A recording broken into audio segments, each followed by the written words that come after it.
going to shift back to Facebook if I can. Oh, this is Oh, shift cool. back to Zoom. Yeah, shift back to Zoom. Okay. We're on. It says a few moments already, but very good to see you. And here we are on Facebook Live. Here I am with Ann Johnston, one of my favorite registered life planners. Ann I met a number of years ago. She's been through all of our programs. She's a registered life planner, and recently has also become quite passionate about a golden civilization and the work we're doing there. So I'm really curious why Ann has volunteered to come on the Facebook Live. I invited her because I thought she'd be a great guest. She's won a bunch of awards as a financial advisor, and she's got a tremendously creative spirit, which is, I think, one of the reasons that life planning appealed to her, and probably part of what appeals to her about the golden civilization is about bringing freedom into people's lives. But I'm putting words into your mouth, Ann. Tell me. I remember, so just this year is my 12th year of I think being in the financial world, maybe 10 as a financial advisor. But I remember the early days and getting all my licenses and going in and rearranging and doing asset allocation and things. And I remember there was a day when I thought to myself, is this all there is?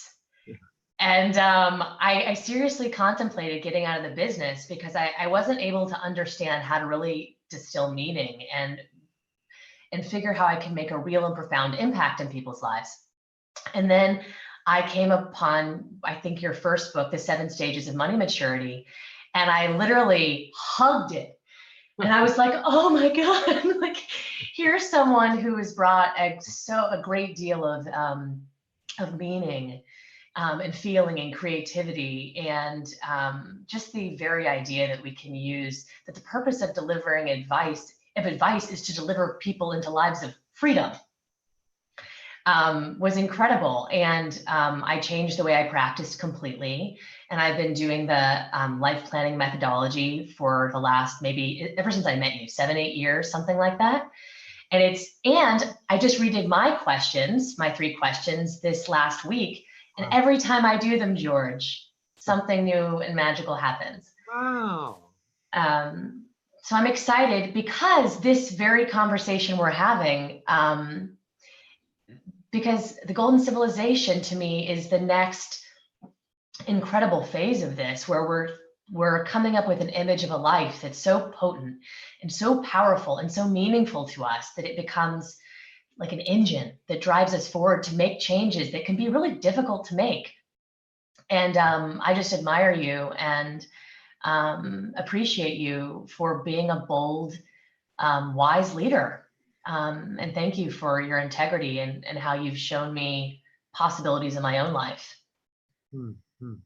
Oh, thank you. Thank you, Ann, for those kind words. And it seems to me the essence of what you're defining, really the essence of life planning, is that our passion is to deliver people from all walks of life, from any economic strata. We're passionate about delivering them into what their dream of freedom is, what their life of freedom is. And sometimes we talk about it as being entrepreneurial, because when people begin to feel that vitality, that energy that life planning delivers, they are really inventive out in the world. They're very creative. And you've been one of the most creative of those. Do you want to share anything about that, or what's changed in your third question?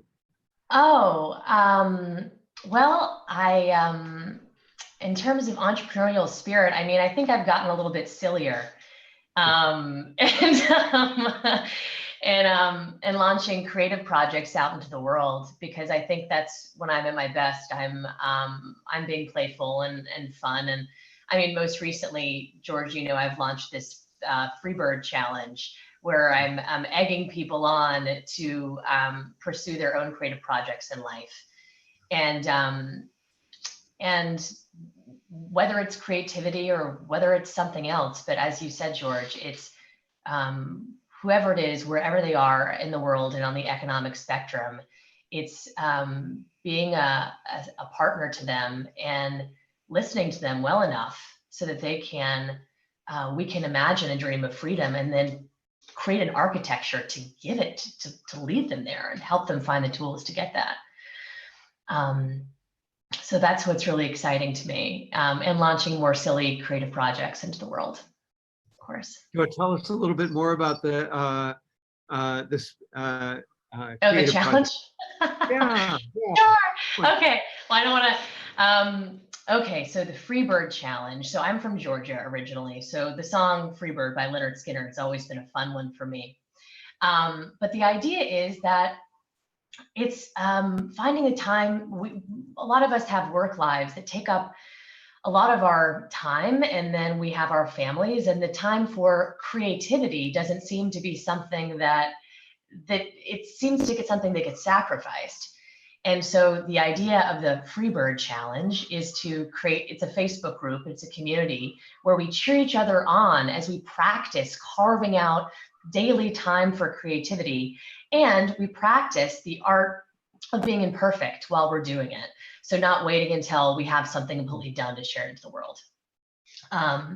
So that's one of them. And I have to say, George, you have been one of the most inspirational people for me in the way that you have absolutely aligned your time. And I know that you have a morning ritual. And that's been something that I hold in my mind is like, if George can do it, then I can figure out a way to rearrange my time. So I'm curious, how you came about dedicating that creative time and how you've been able to protect it over the years. Gosh, I was thinking about this coming into the conversation with you because I knew you recalled that. I love it so much. About me. And I think maybe something that I tried to think of was, is there something that Anne doesn't know about the origins of this? And so I thought back to where it began, and it was really interesting that it began when I was really very poor, when I was making maybe nothing, anywhere from nothing to a few $1,000s a year. So of course, with inflation, this is taking us way back, but it's still, it was very little that I was earning, and even then, it was critical to me that I dedicate my life to what I believed in more than making enough money even to survive. I mean, I had to make enough money to survive, but I figured I could do that somehow if I, just applied myself and worked hard. Originally, the first thing I did was I put around leaflets around Cambridge, and I typed for a living. And I made, I think the first year I made $1,500, something like that. The second year I might have made $3,000. And I did some tax returns as well. But I managed to pay the bills. I didn't have a car. I had a very inexpensive, lived in a poor area of Cambridge, very, very inexpensive apartment. And, but I had my mornings, and that's what I cared about. I knew that if I protected my mornings, I would be able to live a life that was wildly creative and greatly free. And that's what it gave me. So in the mornings, I would dedicate to spiritual practice, and I dedicate to writing, and to and in those days I was painting and doing ink washes. So that was what was important to me. And the development into being a financial planner came, I think, as a consequence of I was good in my, and I was probably better at the jobs that I was doing than I was in creative work, because I'd never gotten any training in creative work. I was just passionate about it. So so I became better and better at the jobs, and that led to my becoming an accountant, and then becoming a financial planner. So right from the get-go, and I was willing to sacrifice money to live that. To have that freedom. Yeah. I mean, people there, it's hard to compare because there are people who live in poverty and they feel cursed by it. And I chose to live in poverty during those years because it was more important. I knew that I could make enough, and it was important to do these other things. Yeah. Hmm. Beautiful. Yeah. So how does that relate to a golden civilization for you? Well, it relates to a golden civilization for me because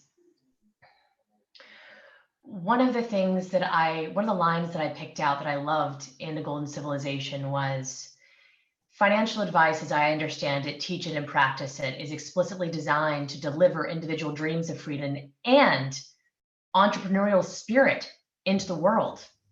And we've talked a lot about dreams of freedom. And there's this element, entrepreneurial spirit into the world, which is a brilliant and unique take of what we're up to. And I am really curious about entrepreneurial spirit and what that looks like and how that could change our world. Wow. Wow. Well, because you've studied finance and economics and all the rest, the kind of the general impression, the general thinking about entrepreneurial energy or entrepreneurial spirit or endeavor is that it's something that is that people do in business, Yeah. that they're taught in business schools, and that if you're really good at it, then you begin to you're called an entrepreneur, and you have access to private equity or venture capital or something like that. So it ends up being a very small segment of the population, and many other people, I think, are kind of annoyed by that. And I thought, well, wait a minute. No, entrepreneurial spirit, that's vitality, that's your energy, that's your spirit of life itself. And I thought, well, gosh, what we do in life planning is we deliver people into that energy. We want everybody to have that passionate aliveness in the world. And then when I realized that, having done, as you know, thousands of life plans with people, but sometimes the passion is to raise my baby, raise my infant. It's to stay at home, be a stay-at-home mom, but I'm passionate about it. I'm engaged in it. Sometimes it's about working with neighborhoods that are underserved and really committing there. Sometimes it's as I know it is for you, is your creative energy and your writing, and certainly has been for me, writing and spiritual practice. So there are all these different ways that. So I began to realize and think about, all right, what are we trying to do economically? What we're trying to do is to stimulate the economy, and the government does it by pouring money into things. It's called fiscal policy, or by adjusting interest rates. So they'll lower interest rates, trying to stimulate the economy. And what they're really doing is encouraging all of us to get into debt. So I thought, oh gosh, that's pretty inefficient. I mean, if you want to stimulate entrepreneurial endeavor, you ought to ask the 3 questions in life planning, and you ought to get people excited about their life and out there doing something. So, so it seems to me that the efforts that the government takes, the efforts that the business schools go after, the efforts the corporations focus on, are largely kind of large institutional entrepreneurial energy and not at all related to us. So I thought, gosh, let's have an economy that's grassroots, where everybody is thriving and pushing out with energy. And so part of the golden civilization for me is to figure out how to do that. And part of it, that is the life planning. But part of it's helping people get out of poverty that are stuck in poverty, and curing a lot of the economic inequity that exists in our society today. So I think everybody can thrive with entrepreneurial energy. And gosh, what could be a better economy than that? I mean, just thriving with freedom. I love this concept that you bring up in the book, that in the future, economic growth will be measured in moments of freedom rather than in currency. And I'm reading that and I'm like, oh my gosh, how are we measuring in moments of freedom and self-knowledge rather than self-interest, replacing product transactions? I love that. And I know in Bhutan we're measuring happiness, and I know that we are starting to measure progress in different ways in the world.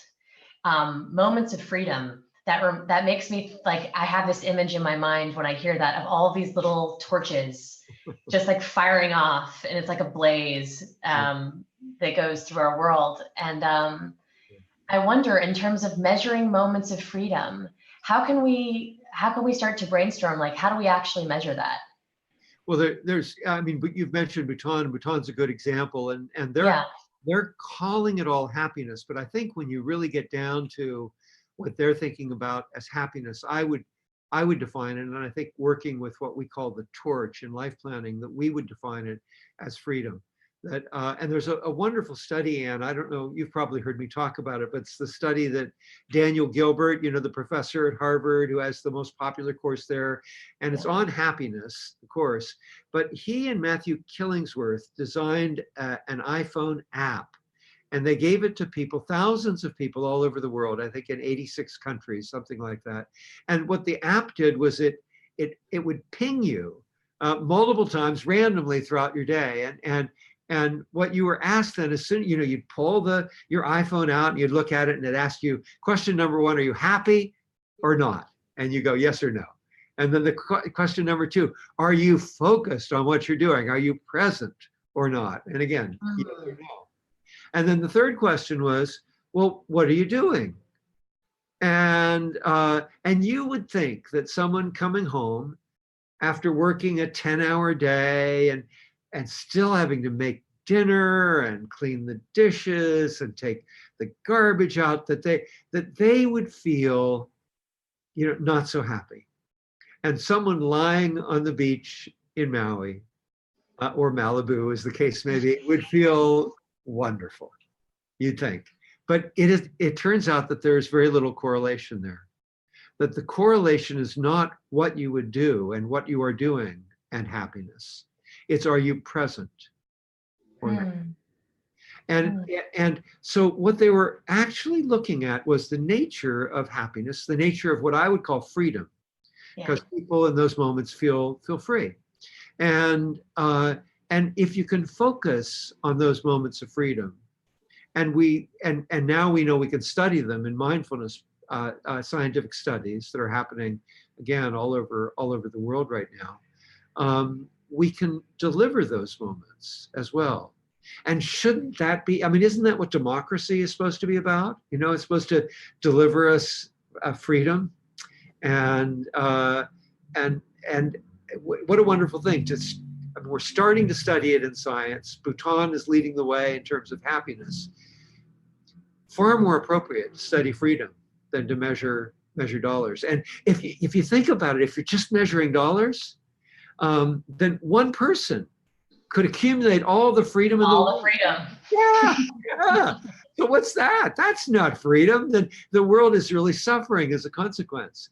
So we need to shift our measure from dollars, which can be hoarded away by one person, to moments, because moments we share equally.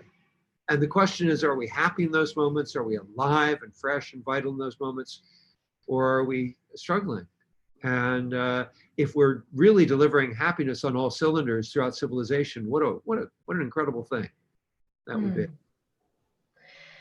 That makes me think about this internal freedom, then one of the things that we're talking about is how we can, spread these practices of mindfulness in a big way. Because if we're measuring freedom in terms of that peace that we feel inside and being fully present, then shouldn't we be spreading the good word about that?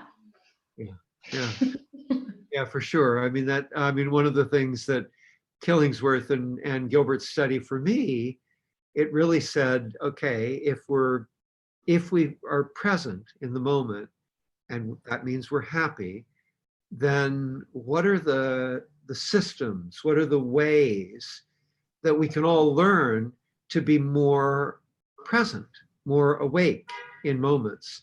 And mindfulness, that clearly is what mindfulness is about. It's coming back to the present moment again and again and again and again and again. So it makes sense that more into civilization. And I think for me, I'm just getting notice here that our internet connection's a little unstable, but I see you fine, so we're just going to go with it. But for me, that means that that's one way we can introduce this notion of delivering much more freedom and much more happiness across civilization, just by making sure that gets into our school systems. It's now, I don't know if you've done it at work at all, but it's happening a lot in the corporate life. And it's happening in the military, it's happening in government. So it's wonderful that it's happening institutionally. And it's also, back when I was a young man doing it, I couldn't tell anybody about it because everybody thought it was rather woo-woo, and really out there. But in fact, what it's done for me is it's made my life much happier. It's made me much clearer. It's given me much greater focus. They tell me that it's going to mean I'm going to live longer. That'd be wonderful. That kind of thing. But anyways, yeah, I think so. I think so. Well, we're running up against our 20-minute time frame, but I'm wondering if there's anything more. There's so much that you've done. You've participated in Golden Civilization conversations. You've read the book. You've got, yeah. I mean, and of course, you're living a life that is really creative. You're living your life plan. Is there anything that you would like to share in all of that you haven't shared in this time? I would just say that, so I did a Golden Civilization. I led one maybe 4 months ago or so. And what was really cool about it is I did it for a group of about 20 people in my Toastmasters group. And what we did is we just used this little chart right here and basically invited people to imagine that it was 1,000 years into the future. And what would that, if we could, if we could create this new golden civilization, what would that look like? What would that be like? And we just sketched it just like this. And then we sketched some of the obstacles over here. And what was really beautiful about it was that this is a group of people who actually, I mean, they kind of knew each other, but for the most part, there were a lot of new faces. Wow. And there were, when I introduced the concept, I could feel a little bit of tenderness in the room, but automatically when we introduced, what could it be? And we brought it into this playful space, it lifted up the conversation above the typical political conversations that we can get stuck in. And it brought us to a place where we're strangers, we're able to share their ideals and the principles that united us. And it was beautiful. And it was cool that we were able to do it with just a piece of paper. Wow. Yeah. Well, we're doing these, as you know, but not everybody necessarily knows. We're doing these conversations all over the world, and I know that you did an abbreviated version, and yes. I've watched the video. We've got the video on. If you look on our website, you'll find it, everybody. And it's wonderful to see Anne do this, and she does it short style and this little piece of paper. We tend to do them on big flip charts and take a couple of hours, but Anne's showing us that it can be done in practically no time. But what we're trying to do is to make them sustainable so that they start with these great visions. But then we're having people come back for second and third and fourth and fifth meetings. So we've got one now that's been going for 6 meetings, which is very exciting here in London, that I've been able to be part of at times. And what is happening is that the community is building trust with each other. They don't all work toward the same ends. Half the group is working toward one end, and then others in the group are working toward homelessness or acts of kindness or taking political action. The main thing this group is doing is they're creating a book of wisdom, about wisdom, a manual for wisdom for all ages. So it's quite wonderful. So we're hoping that we can create this I'll because have a copy of that. yeah. All right. We'll stay in touch. Stay in touch. Yeah. I mean, it's just crazy that we have systems where we feel unhappy, we feel distrustful, and we feel cynical. We should be moving on all cylinders with the vitality that is at our best, that makes us at our best. So, and you do that, which is one of the reasons I wanted you to be on Facebook Live with me. Thank you so much for coming on. Thank you, George. It's always a great pleasure to talk to you. And thank you for the model of integrity and inspiration that you've been for me. Wonderful. Thank you, Anne. Good. We'll see you soon. Bye. Bye.